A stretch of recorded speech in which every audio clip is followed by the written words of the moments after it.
Welcome back, everybody. One of the things that we need to talk about, and maybe it's a little out there for some of you, but that's EMF, electromagnetic fields, or electromagnetic radiation. When we sleep, even when we're around during the day, when we're up and about, when we're at work, when we're at home, we're exposed to numerous electromagnetic fields. So anytime you've got electricity moving through a wire, it creates a magnetic field. That's an EMF.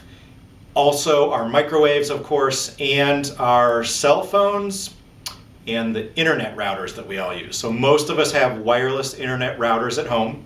Most of us use cell phones. And exposure to that EMF radiation from the cell phones and from the wireless internet may be impacting both our health and our sleep. There's still research out on this. However, the general consensus that we hold is it's better to turn these devices off at night and get as little exposure to this EMF radiation as possible, because it's not going to hurt you to get less exposure in the long run, and it may significantly impact your health to reduce your exposure to have higher health in the long run by reducing the EMF radiation that you're exposed to, especially at night. So at night, assuming everybody in your house goes to sleep at night and isn't up all night working on the internet or using the cell phone, you can turn off the EMF devices. So of course, most of us have our phones. A lot of us like to use our phones on our bedside stand as our alarm clocks, or so that we know what time it is during the night. I do this, but turn your phone into airplane mode. That's why it's there, to reduce the cell signal that's coming to and from your phone.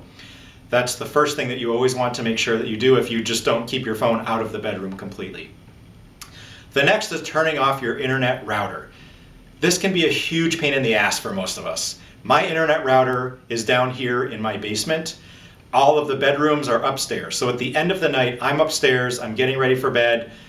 It's a huge pain in the butt for me to walk downstairs, unplug the router, or turn it off. And then again, when I get up in the morning, to go downstairs and turn it back on. I start turning on my devices. There's no signal, nothing works. I have to remember, I forgot to turn on the wireless internet. So turning that off at night is key, and I'll give you some real easy tips for how to make that much, much easier in your life. And some people go so far as to put their bedroom, and if you're building a house, you can do this. If you're building a house or you're totally rewiring an existing house, put your bedroom on a separate circuit so that you can go at night and turn that circuit off to your bedroom, which means there's no electricity going through the walls in your bedroom. You're completely free of those EMF fields as much as you possibly can. Some people go even further. I will link you out to the resources on our webpage. Some people go further to put either under or over the first layer of sheetrock, and then they'll add a second layer of sheetrock. This also increases soundproofing of the room, but a layer of aluminum sheeting. They're trying to create a complete insulated cage in their bedroom, so when they sleep, they have zero, as much as possible, zero exposure to any of these radiations that are coming in from the environment through the windows and the walls. Some of that's kind of extreme. Some of you may want to do that. Some of you may want to put your bedroom on a separate circuit, turn it on and off at night and in the morning. Others of you, when you're running internet cable through your walls, especially on new construction, you can buy, I think, Cat 6 shielded cable so that it's shielded from EMF radiation as it runs through your walls. You can probably do that with some of your electrical wiring as well. Might be a good idea if you have the resources and you're in that process. For those of us that have existing houses, here's some stuff that I use. This is a Zap. Essentially what it is, I plug my internet router. I have two of them. One is for work, and here's what the box looks like.